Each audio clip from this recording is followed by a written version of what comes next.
Pidan al Señor para que me bendiga.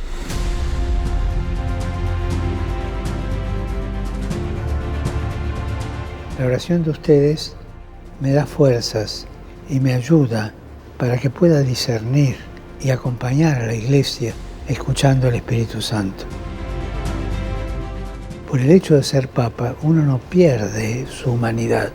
Al contrario, mi humanidad cada día crece más con el santo pueblo fiel de Dios. Porque ser Papa también es un proceso. Uno va tomando conciencia de lo que significa ser pastor.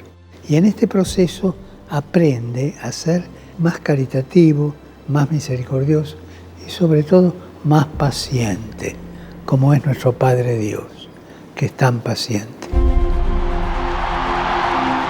Puedo imaginar que todos los papas al empezar su pontificado tuvieron esa sensación de susto, vértigo, del que sabe que va a ser juzgado con dureza.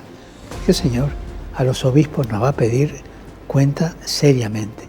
Por favor, les pido que juzguen con benevolencia y que recen para que el Papa, sea quien sea, hoy me toca a mí, reciba la ayuda del Espíritu Santo, sea dócil a esa ayuda. Oremos por el Papa para que en el ejercicio de su misión siga acompañando en la fe a la grey que le ha sido encomendada por Jesús y siempre con la ayuda del Espíritu Santo. Facciamo in silenzio questa preghiera de voi su di me. Y recen por mí, a favor